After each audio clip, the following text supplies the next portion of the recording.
Selamat pagi Bapak Ibu Saudara sekalian. Di pagi hari ini kita jumpa kembali di dalam doa pagi.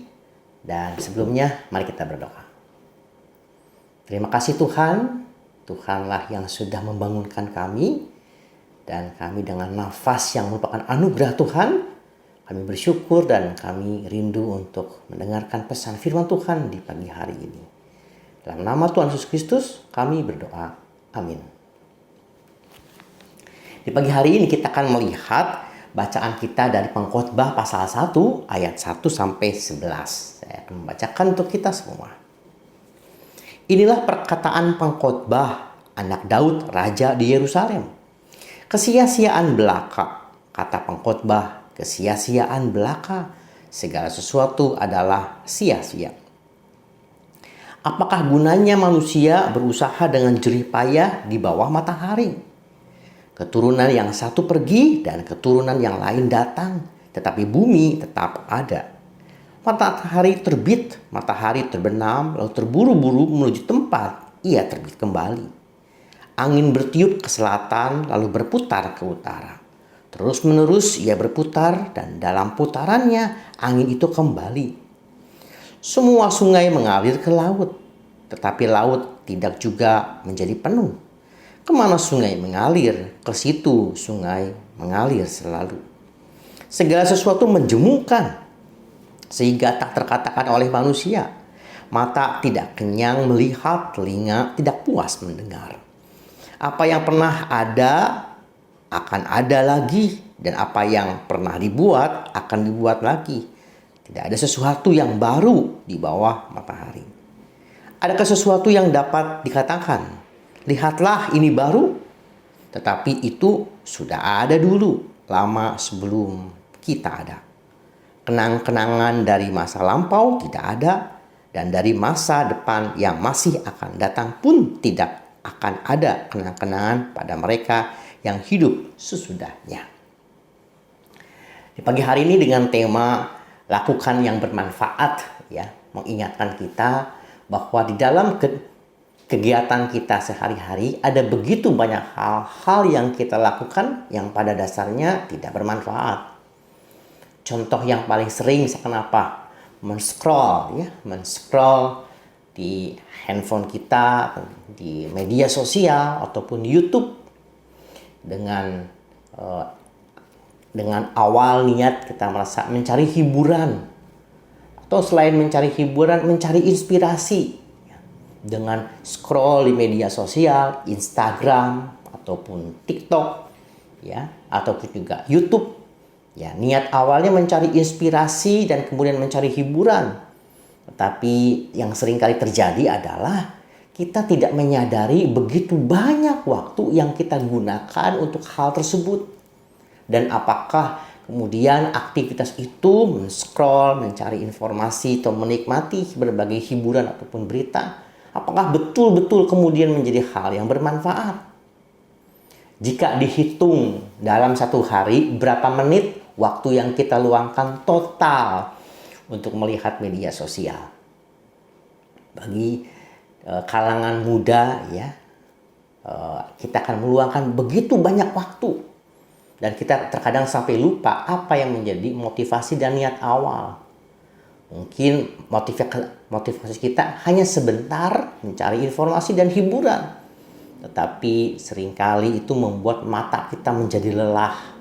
Bukan semata-mata kita menjadi lelah. Apakah betul kita terpuaskan? Apakah kemudian kita justru merasa jemu tetapi kita tidak bisa lepas. Jadi itu terus melekat. Apakah kita mencapai pada apa yang kita cari? Dan apakah itu justru menyegarkan kita ataukah tidak? Di dalam bacaan hari ini merupakan refleksi dari ataupun tentang Raja Salomo yang di sini dikatakan pengkhotbah anak Daud raja di Yerusalem. Secara sederhana ini merefleksikan tentang kisah hidup Raja Salomo. Raja Salomo yang dikenal dengan raja yang pada awal meminta hikmat dari Tuhan, kemudian setelah itu dia menjadi raja yang terkenal dan bait Allah dibangun di Raja Salomo. di masa Raja Salomo, kemudian menjadi sebuah masa Yerusalem menjadi pusat ibadah dan menjadi pusat politik, pusat ibadah, menjadi sangat semarak dan terkenal Yerusalem itu di masa Salomo, yang tentu sebelumnya adalah kejayaan masa Daud, dan di masa Salomo lah Bait Allah kemudian dibangun menjadi pusat spiritualitas, pusat hiburan, pusat kenamaan, pusat kemasyuran ada di zaman Salomo. Tetapi setelah itu apa yang terjadi? Dan kita tahu tentang istri Salomo yang banyak, ya. Istri Salomo yang banyak tidak real mengatakan 1000 itu artinya realnya 1000, tetapi sangat banyak.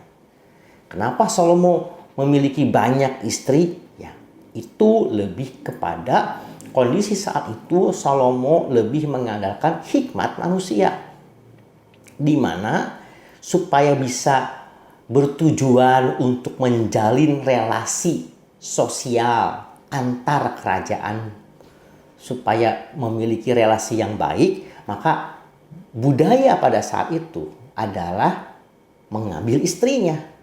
Jika di sebuah kerajaan, ya pasti ada raja. Tentu juga di mana ada raja pasti ada anak raja.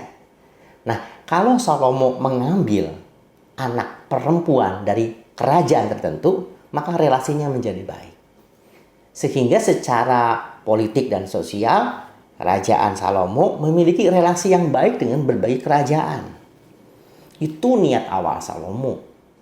Dan itu adalah hikmat manusia. Apakah dengan banyaknya waktu bersama dengan istrinya yang sangat banyak terpuaskan tujuan awalnya? Apakah kemudian motivasi niat awalnya kemudian tetap menjadi bermanfaat? Salomo merefleksikan di akhir kehidupannya bahwa menjadi semua itu adalah kesia-siaan jika tidak mengandalkan pada hikmat Tuhan. Kalau di dalam Amsal pasal 1 ayat ke-1 sampai ke-7 mengingatkan bahwa takut akan Tuhan adalah permulaan hikmat.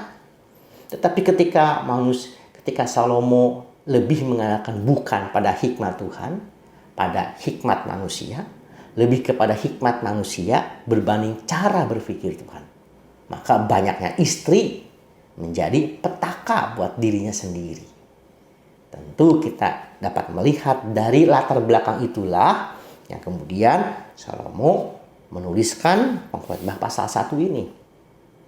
Pengkhotbah pasal 1 yang ditulis oleh Salomo, Raja Daud, bisa saja tidak semata Salomo yang menulis, tetapi orang lain yang dapat menulis merefleksikan tentang Raja Salomo. Sehingga itu bisa bisa satu kesatuan, ya.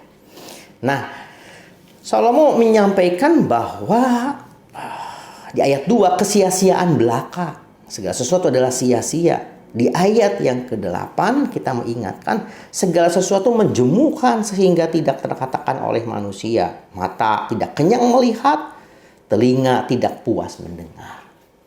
Apa yang Raja Salomo refleksikan, mata tidak kenyang melihat dan telinga tidak kenyang, tidak puas mendengar. Bukankah juga mirip dengan kita saat ini? Kita men-scroll berbagai informasi hiburan. Apakah kemudian menjadi puas? Yang ada sakit kepala, mata sakit karena capek terus melihat, ya scroll media sosial, mata menjadi sakit dan sakit kepala, justru menjadi tidak puas. Berawal dari memuaskan sebuah kehausan akan hiburan atau inspirasi menjadi ketidakpuasan. Kenapa itu? Karena kita telah menggeser fokusnya bukan pada apa yang bermanfaat, tetapi menjadi untuk pemuas. Manusia memang pada dasarnya adalah manusia yang diciptakan dengan nafsu. Tetapi nafsu adalah kudus ketika memang ditempatkan pada porsi yang tepat pada tempatnya. Tapi kalau segala sesuatu menjadi berlebihan, memuaskan nafsu mata, memuaskan hal yang bersifat pendengaran, dengan media sosial, dengan informasi-informasi di Instagram, TikTok, ataupun juga YouTube, maka dapat menjadi tidak bermanfaat ketika tidak digunakan secara tepat pada porsi waktu yang tepat juga. Saat ini saya setiap hari ada sebuah aplikasi di handphone, yaitu aplikasi belajar bahasa Inggris. Di dalam belajar bahasa Inggris itu ada sebuah target yang mau dicapai. Belajar bahasa Inggris dengan aplikasi minimal 10 menit setiap hari minimal, dengan maksimal sekitar sampai 1 jam ya.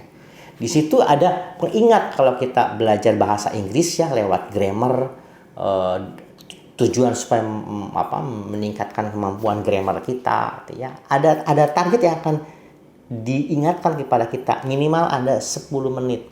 Bukan berarti harus jadi yang kita capai minimal, tapi dia akan mengingatkan kalau kita belajar bahasa Inggris ya di dalam gadget handphone belum mencapai target, kurang dari 10 menit, atau misalkan dengan kita setting belajar bahasa Inggris dipandu ya, misalkan 30 menit kah atau 1 jam.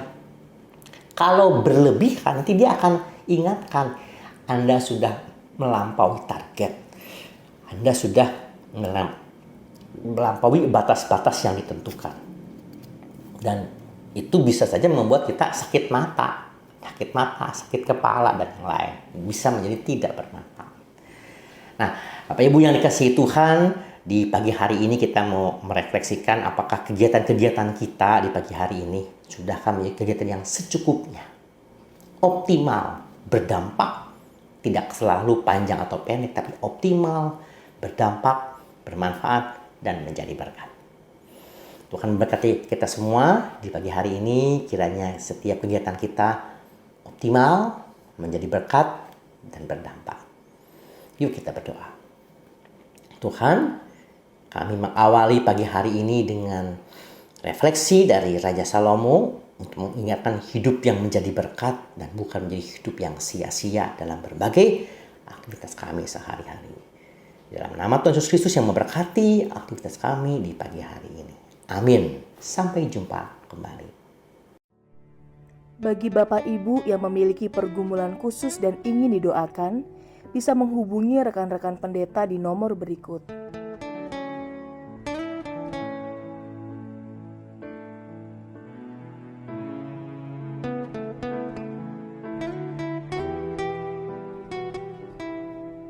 Tuhan Yesus memberkati.